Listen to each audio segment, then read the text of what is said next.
Your first forecast brought to you by Store It at Home, rent to own portable buildings. We're tracking thunderstorms moving throughout the area tonight, going down to 49 degrees, but some of these thunderstorms have been severe, even some small hail and high wind gusts associated with them.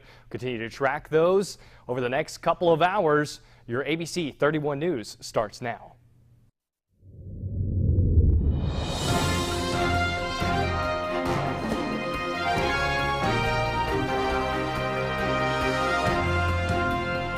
Welcome to ABC 31 News Tonight.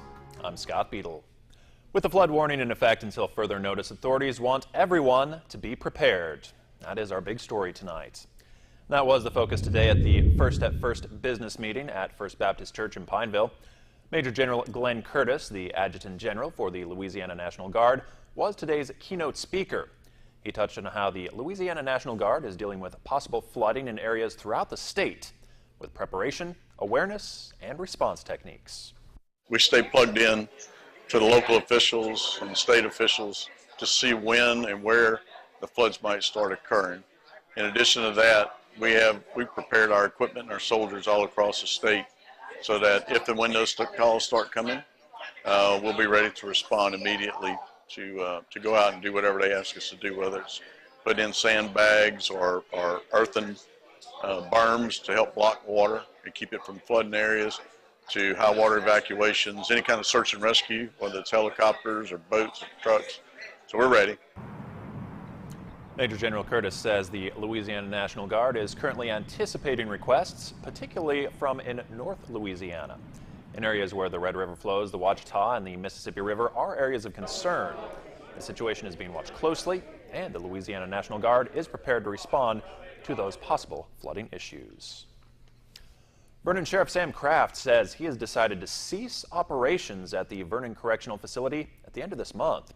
Kraft says it is no longer financially feasible to run the prison.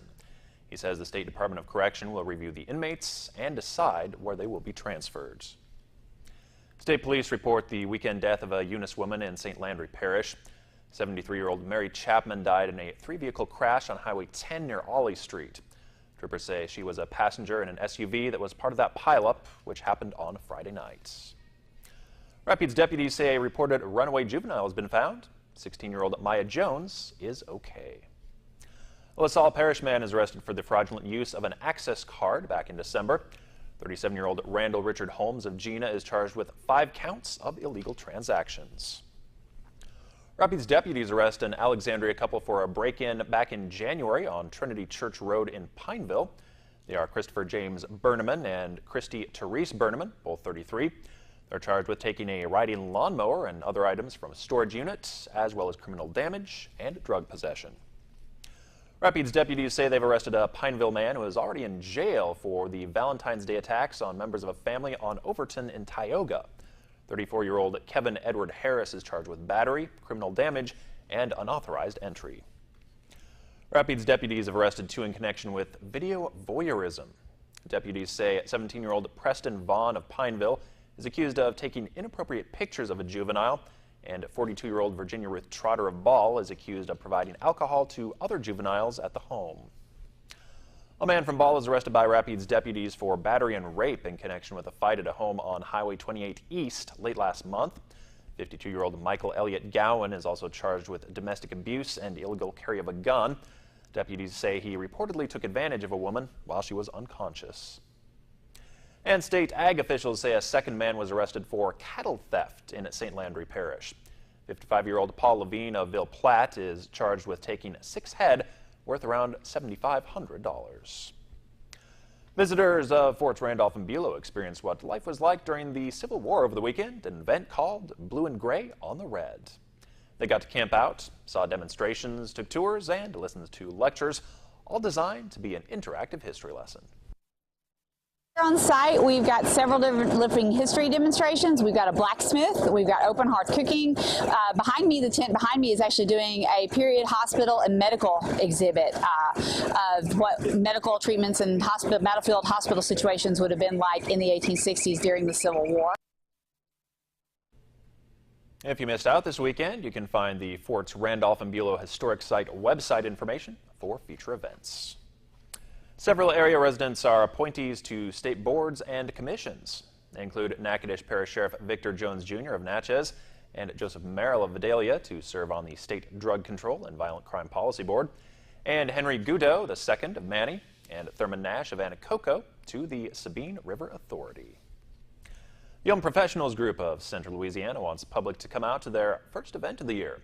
Amanda Markham and Bowen Lancaster stopped by to tell us more about the event.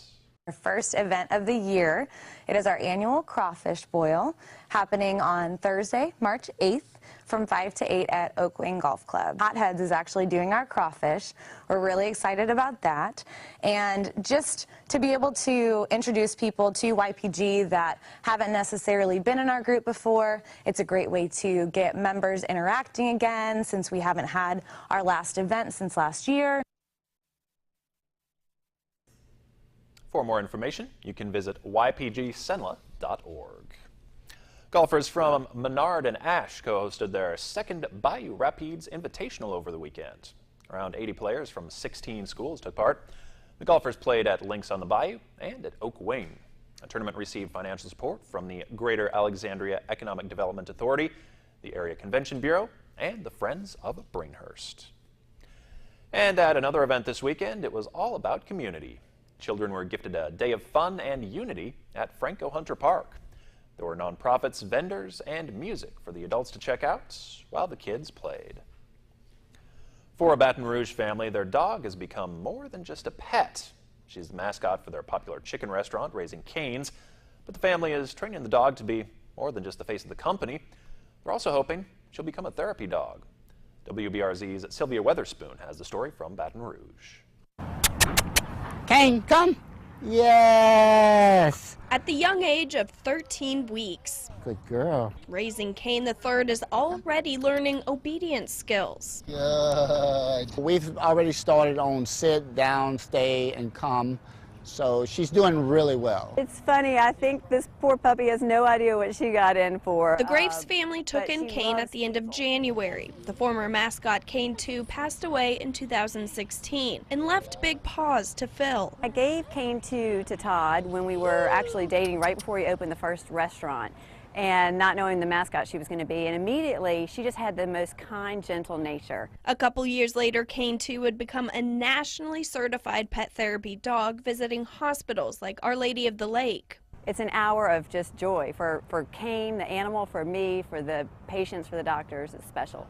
Joy they hope Cain III will also provide. If you ask her trainer, she's well on her way. I was able to teach her to walk on a leash within an hour at 7 weeks of age. Then I knew she would be great.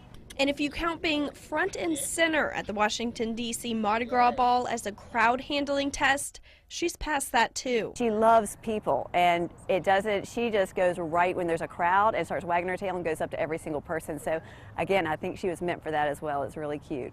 To catch a killer, you gather the evidence. There's blood on the screen. And build a picture-perfect case. One of you stabbed her 12 times. Hold on, there, FBI. Bones Weekends. Weekends on KLAX TV.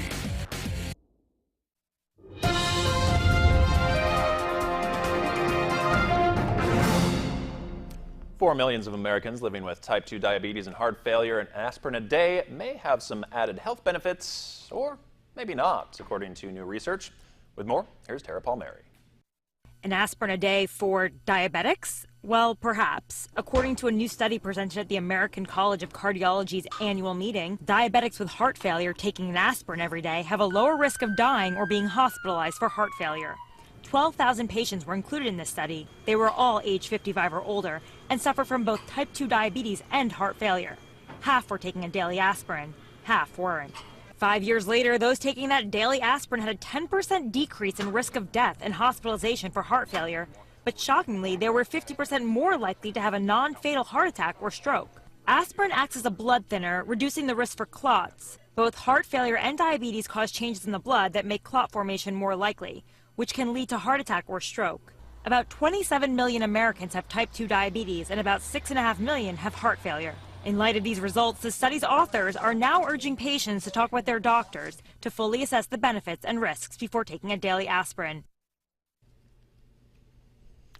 Researchers in Finland and Sweden say separating adult onset diabetes into 5 distinct types instead of just 1 or 2 may help better tailor early treatments. The cases in the study all showed different characteristics and complications which required specific treatments. Only one doctor brings health right to your home. Every day is a new chance for change, and everyone can start right now. Make an appointment with Dr. Oz. Check in for your daily checkup.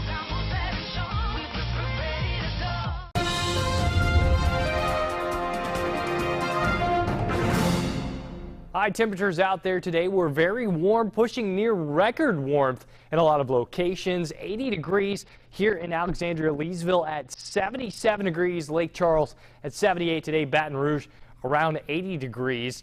And of course, out there currently we're looking at 72 degrees, partly sunny skies, feeling like 70 degrees. The dew point at 66 and the wind out of the south at 15 miles per hour ahead of the cold front that is moving in our direction and bringing with it some showers and storms. Some of those storms have already been marked as severe in some locations. Of course, right now, no severe thunderstorms showing up on radar as we speak. But you notice the heavier little pockets of rain off to the north of Alexandria, as well as to the south and west. That is basically where the cold front is. This will continue to march on to the east as we go overnight tonight. Turning on the lightning data here as well, you'll see a lot of lightning strikes coming along with these thunderstorms, even a line developing just off to our west, moving into the city as we go through the next hour or so. So you will hear the thunder as we work into the overnight hours, overnight tonight, and through the rest of the night and going into the day tomorrow. As we continue to see the lightning data still showing up here, we'll finally switch that graphic over. What to expect for tomorrow? Well, just a few clouds breaking out there, then sun eventually by the afternoon hours. Cooler, plenty of sunshine throughout the day for our Wednesday. Then going into Thursday, we continue to see the drier weather. So that is the good news, that we stay dry should allow those rivers to finally start receding in a lot of locations and hopefully be done with the flood warnings as well. Cooler and dry tomorrow. Cold front finally pressing through the area, and you notice the words there been waiting to hear for a while. Dry air in place. Our surface map as we go toward the end of the week, well, we're still looking at that drier weather, but warmer air finally moving back in as well. And we'll see the next storm system showing up there, that nor'easter that we were just talking about, into the northeast. As we check out our extended forecast here, 69 for our Tuesday, down to 59 for the day on Wednesday as colder air sticking around, then 63 for Thursday, back up into the 70s. We'll watch showers and thunderstorms returning for our Saturday, back to the 60s for Sunday. So March definitely looking cooler than our February. Now on to sports with Zach. Thank you so much, Ross. The Northwestern State Demons had an opportunity on the road to sweep a Sun Belt Conference opponent on Sunday, but the Demons just couldn't get a clutch hit, had to settle for 2 wins on their road trip. Demons began the weekend on Friday afternoon with a come-from-behind 6-5 win before scoring 4 runs in the 13th inning to walk away with a win on Saturday. But after a rough start from Robert Burke, the Demons saw a sweep elude them in the matinee for a second time this season. The Demons will have 2 midweek games with Texas A&M coming up this week, and Coach is happy with how they'll enter this week's games. When you make no errors, you don't walk anybody, and you get 10 hits, you win a lot of those games. So I'm proud of the way we played today. I thought we competed well. I thought every guy that came out of that bullpen was ready to pitch, just like they have been all weekend long. So really proud of the way we competed. Sometimes the other team just plays really well. Take one last quick look at our forecast. Yeah, the good news is after tonight we dry out. So over the next several days, might be cooler than you want it to be, but it will be dry. All right. Thanks for joining us. Have a great night. Stay connected with KLAX ABC31. Visit us online anytime. Get today's top stories and trending topics. Like us on Facebook. Follow us on Twitter. See our pics on Instagram. Watch us on YouTube. And make KLAXTV.com your home for local news and information. Plus, download the KLAX weather app for your smartphone or tablet. Get live current conditions, radar maps, alerts, and more. More ways to stay connected with KLAX TV. Medical examiner. Detective. Homicide. I can't write you a prescription. These are my date clothes. Ding. Then I had to chase this guy all the way down to Fenway. We should do this again sometime. Rizzoli and Isles, a perfect match. Weekends at 11 on KLAX TV.